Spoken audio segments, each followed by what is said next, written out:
สบายดีมื้อนี้เฮามาตอบคอมเมนต์ของภูสวรรค์วรรณวงศ์เนาะที่เพิ่นได้ถามมาว่าอยากใส่สกุลเงินไทย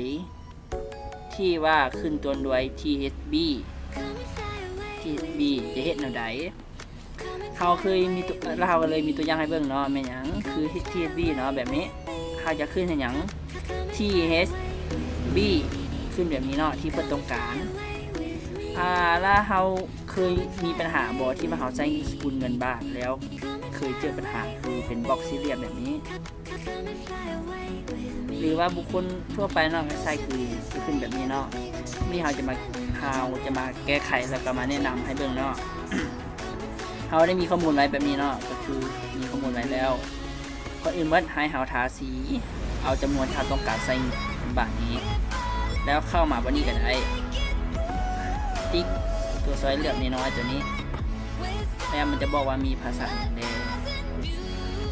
สกุลเงินคันอยู่นี่บ่มี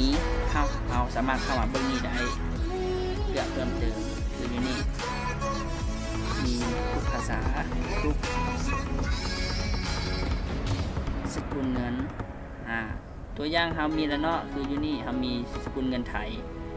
คลิกเข้าไปเห็นบ่มันจะเกิดคือปัญหาตัวอย่างของตัวที่1เฮาไม่หยังมันเป็นบล็อกสี่เหลี่ยมกรณีนี้เนาะมันเกิดขึ้นก็เพราะว่าตัวนี้ห้อของที่เฮาเป็นฟอนต์ของสายเสถาโอที่สกุลเงินไทยมันจะบ่ขึ้นให้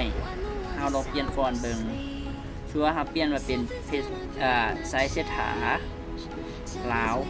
มันจะขึ้นให้แม่นบ่ในกรณีมันขึ้นแล้วเนาะวันนี้เราจะให้มันขึ้นเป็น THB จะเห็นอะไร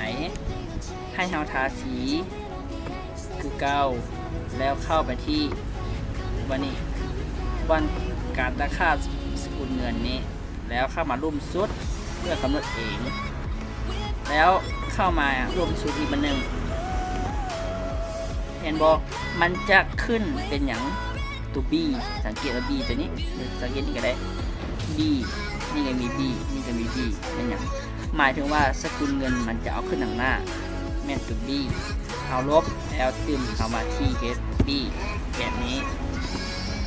THB แล้วโอเคเห็นบอกมันจะได้ตามความต้องการแล้ว